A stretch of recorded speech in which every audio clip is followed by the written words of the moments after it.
in the sort of grand scheme of things, it was such a big trip, and it was so many years and years of work and preparation that hasn't sunk in yet that we've done it.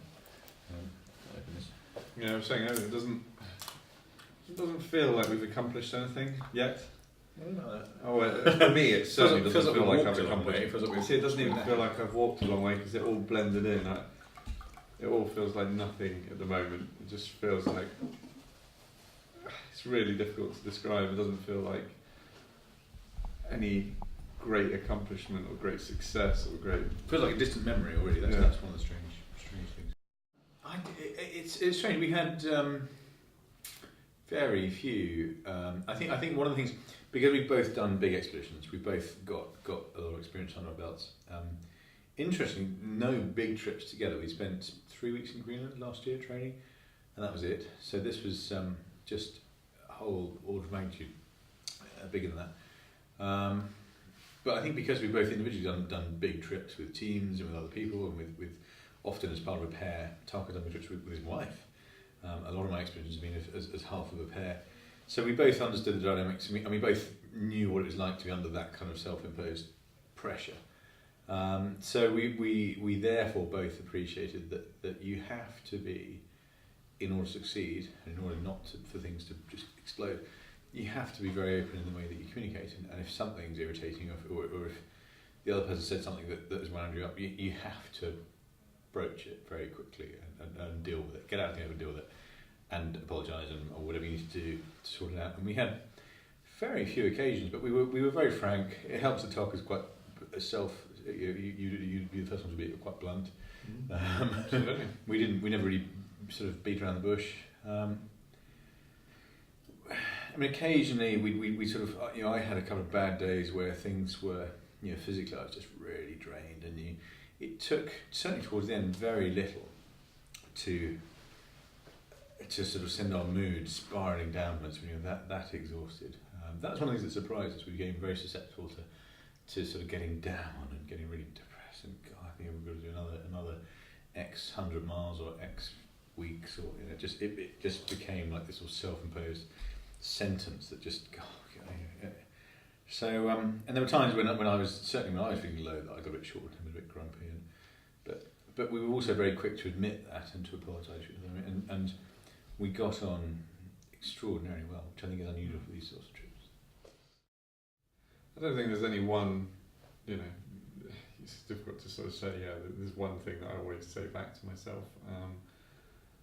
To be honest, I think if you're the kind of person that's willing to put yourself in that position anyway, you're probably stubborn enough to just keep grinding your teeth until you get through it. So, I mean, there's one that I do use with my, I use it when I'm on trips with other people quite often, and it's very difficult to sum up, but basically, the time that whenever it is that you're doing, whatever it is you're doing, is going to come to an end. It doesn't matter if it's going to end in 45 minutes, or in an hour, or 2 hours, or 5 hours. And the problem is that when that time comes, which it will, it has to inevitably come, if you've given up before, it's the most gut-wrenching feeling you could ever have.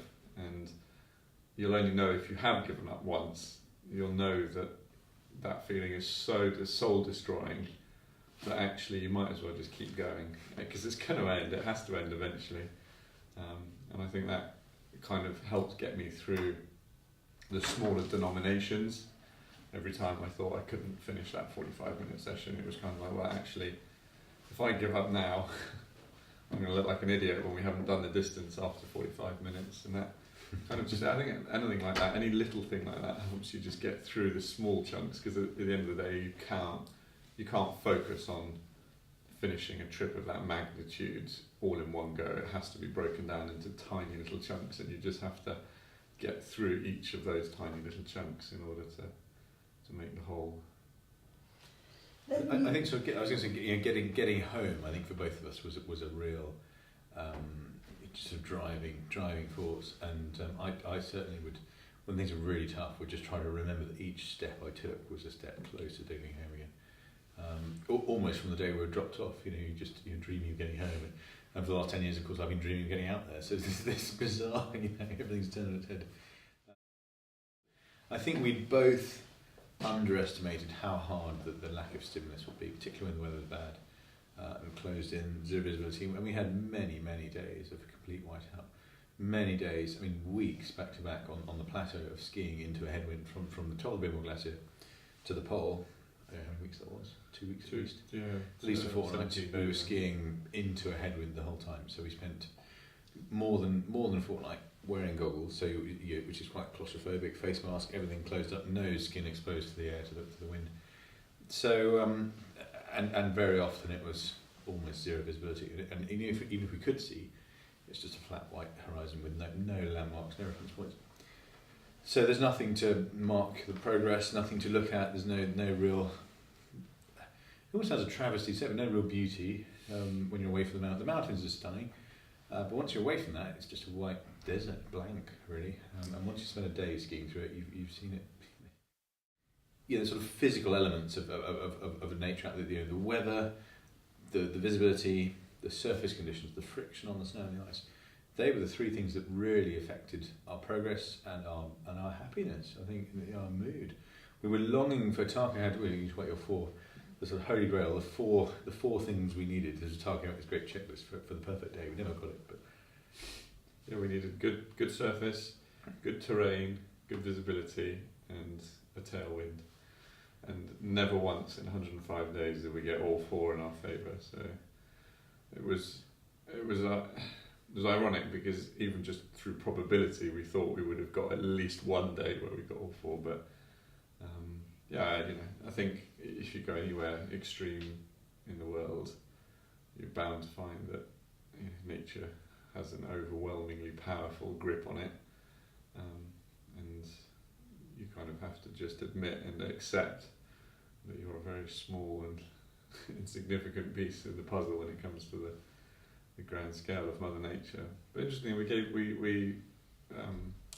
related to your first question about psychology, which is and how we got on. We actually gave Antarctica and the weather a personality, which is a common technique in order that we be able to unify our disagreement and hatred, and we have a common enemy.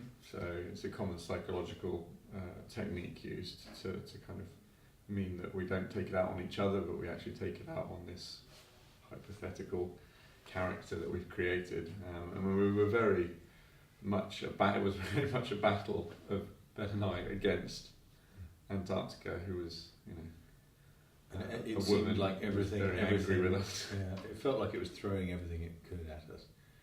And it did become this strangely adversarial relationship, which again sounds a bit like travesty. It sounds like we should have been skiing along, appreciating the sort of joys and wonder of this incredible continent. But it was a battle. I mean, it was a real battle for so much of the time to cover the distance we needed to, and just really to survive and to operate down there. Such a harsh climate, and it was in some ways very humbling.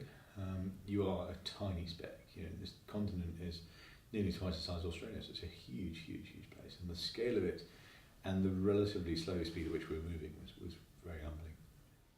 It's fascinating. I think we sort of started the trip, certainly we flew down to Antarctica, kind of feeling, we both know the story very well. Obviously we're setting out to retrace the journey, but we didn't want it to be a sort of historical reenactment.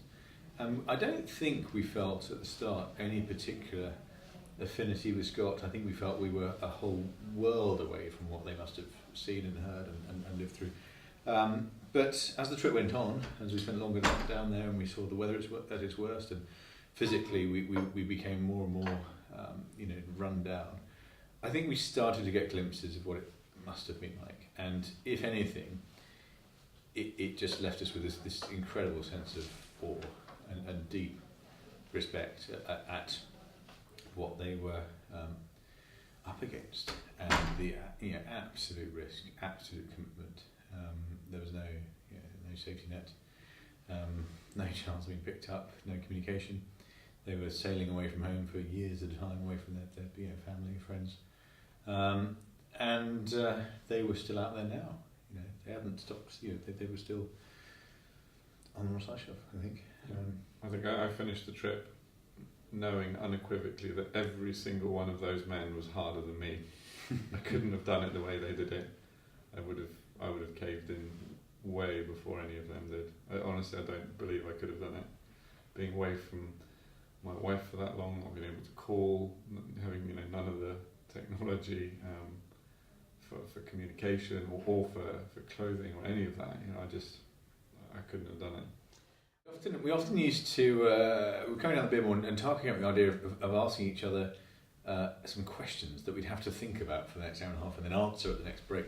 And one of them was, what would 10 things you do differently? And there was nothing major. It was just little tweaks here and there, which is probably a sign that we put so much work into preparing and training for this trip. But there were no enormous changes, just little tweaks. It was very naive to say we wouldn't change anything, because I think there are things we could definitely change, but they're all very small, very specific, very technical. It's not a case of saying, we changed the entire food rationing system, or we changed it. So I think, on the whole. Well, what's next? I don't think either of us want to go anywhere near a sledge harness anytime soon. I'm planning to write a book this summer. I'm working on a magazine project as well, bubbling away. We've got a few ideas. Tarka and I both discussed trips that would take a day or two. Quite hard, quite intense, quite challenging trips, but no sort of enormous 100+ day odysseys anytime soon. As for the future of exploration, I think there's still a lot of very interesting goals open to up and coming explorers that aren't necessarily. I think there's a misconception that it's all contrived stunts nowadays. First left-handed Irishman on the pogo stick, and there are still some very big journeys and some very challenging shorter journeys out there to do. There are countless mountains in Antarctica that haven't been climbed. There are countless mountains in Greenland that haven't been climbed. There's still some enormous challenges out there. They're big areas of wilderness. So it's certainly not the case that it's all been done. I'm not allowed to say what I think. I'm afraid on camera. I've been preemptively warned to keep it polite. So. I think, was it Churchill who said, "If you're going through hell, keep going"? I think that was something that we felt a lot of the time we were down there. I don't know really. We were. I think a lot of people imagine it was a sort of dream trip, and we were just But actually, a lot of the time we were cursing ourselves and cursing this place and really struggling and suffering. And I think the sort of satisfaction and the joy will come in hindsight.